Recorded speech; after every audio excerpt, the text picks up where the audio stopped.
Olá, olá, olá, eu sou Marlon Chucrutes da companhia Malas Portam e vou fazer um resumo da oficina Laboratório das Histórias que eu dei pelo Canto Cidadão. Aliás, muitíssimo obrigado pelo convite. Então vamos ao resumo. Eu comecei a oficina falando sobre a minha infância, porque um contador de histórias precisa conhecer um pouco da sua história também para contar a história. Então falei da minha avó, da parte da minha mãe, do meu avô, da parte do meu pai, que contavam histórias e misturavam a realidade com a ficção. Falei que isso também passou um pouco para mim e até hoje eu também misturo muito dessas coisas contando histórias. Perguntei também se todo mundo conta histórias e a resposta foi exatamente sim. A maioria das pessoas disse que sim. E é verdade, a gente conta história desde que mundo é mundo. Mas aí depois eu fiz outras 3 perguntas que também respondia a essa primeira pergunta. Para quem que eu estou contando a história? Eu estou contando essa história para adultos, para criança, para família, para bebês, para quem? Para idosos? Como? Essa é a segunda pergunta. Como eu vou contar essa história? Com objeto? Com sonoplastia? Com livro? Apenas com a voz? E na sequência a última pergunta é: onde eu vou contar essa história? Eu vou contar essa história dentro de uma biblioteca, vou contar essa história dentro de uma sala de aula, no pátio, numa rua, no metrô, aonde? Você tendo essas 3 perguntas respondidas, toda vez que você for contar uma história, isso dá um direcionamento de como contar histórias. E a gente trabalha desta forma na Companhia Malas Portam.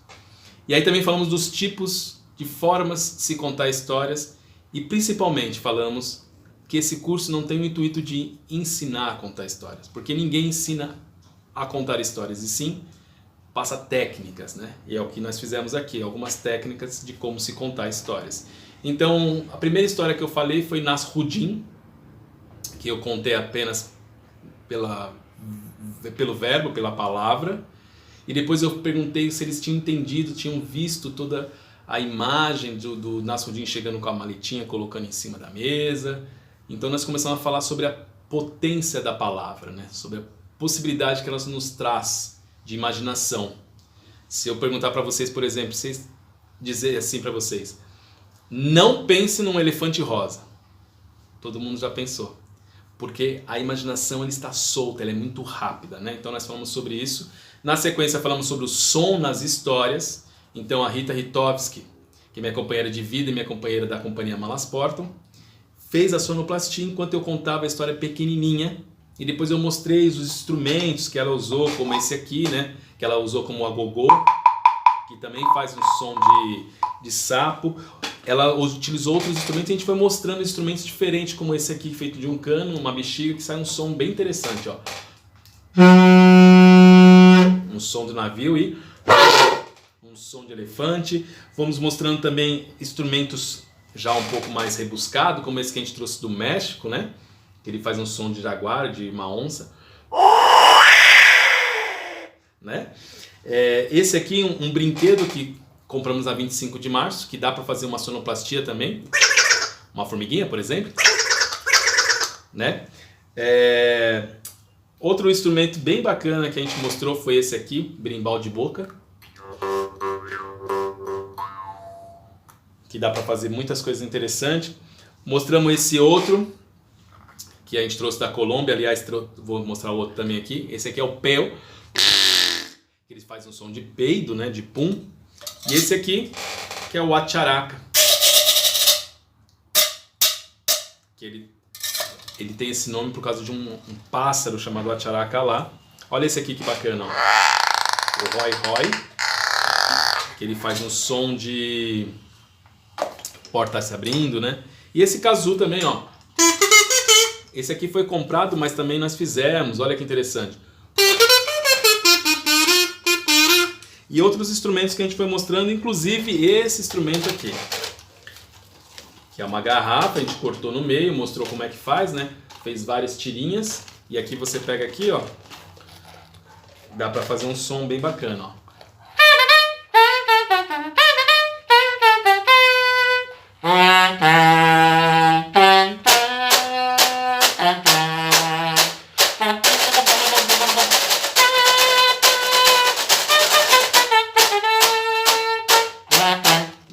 e dá pra fazer um som de moto.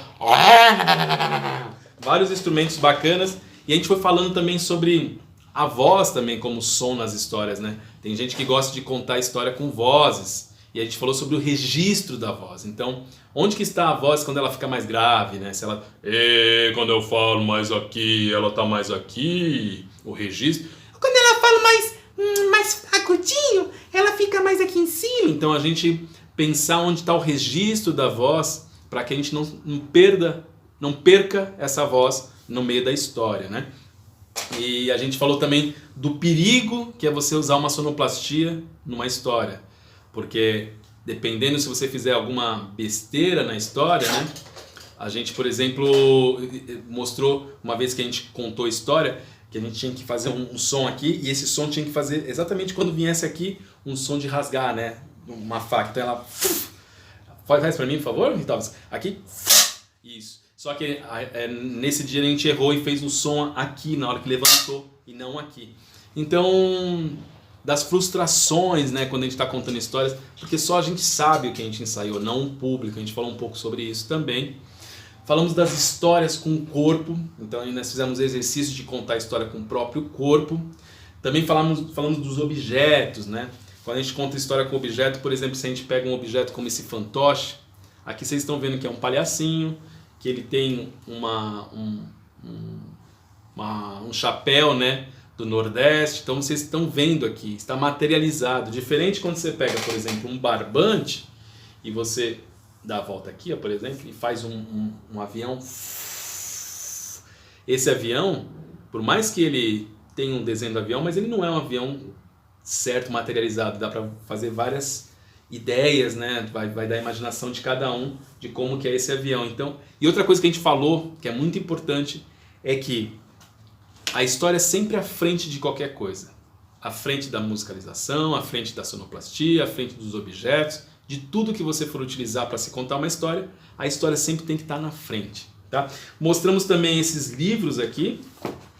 Esse livro é um livro que a gente pesquisou bastante para fazer alguns trabalhos nossos, que é da Renata Meirelles, Giramundo e Outros Brinquedos e Brincadeiras dos Meninos do Mundo. Um trabalho maravilhoso que ela fez.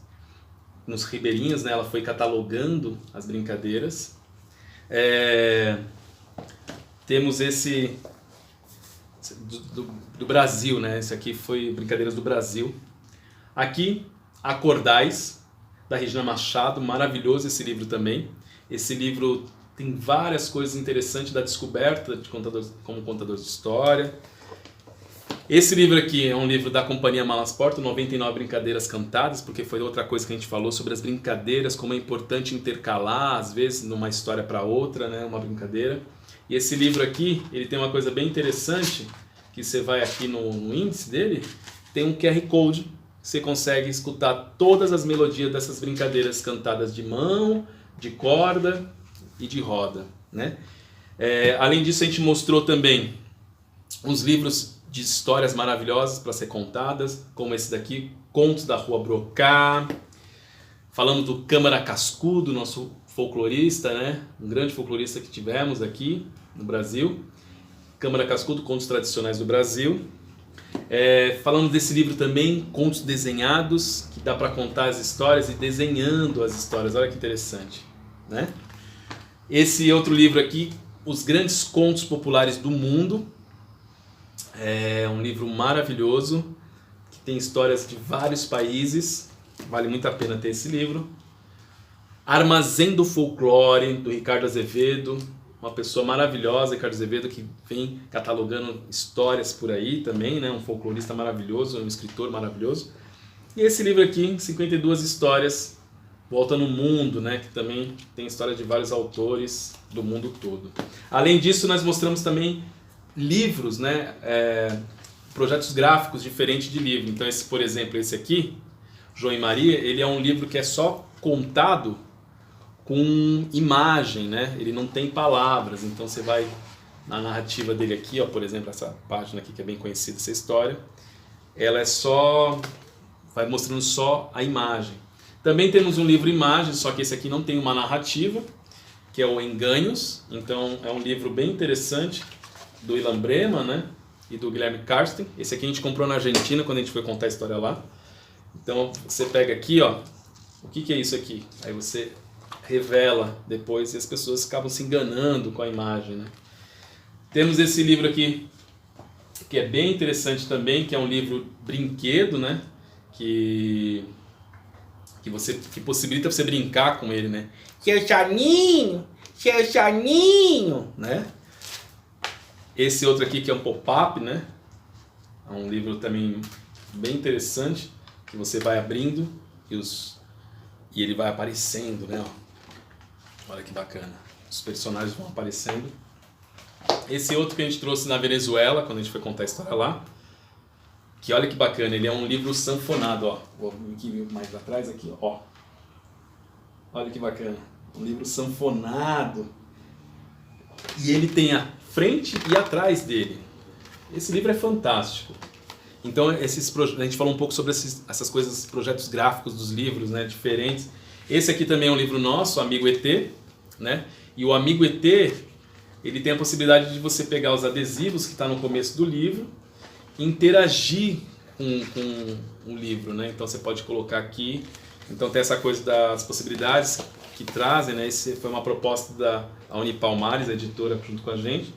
E esse outro livro aqui, que é um kit, né? Aqui estão as malas da companhia, aqui é o DVD que temos dentro dele, né? E esses 3 livros aqui, Na Beira da Lagoa, O Pé de Guaraná e A Lagarta Caolha. Esses 3 livros também têm uma inovação da literatura junto com a tecnologia. Então, atrás dele aqui, ó, tem um QR Code. E junto com esse QR Code você consegue ver a animação das 3 histórias. Então foi uma inovação também da editora. Nós fomos o primeiro a fazer pela editora SESI esse tipo de trabalho. Tá?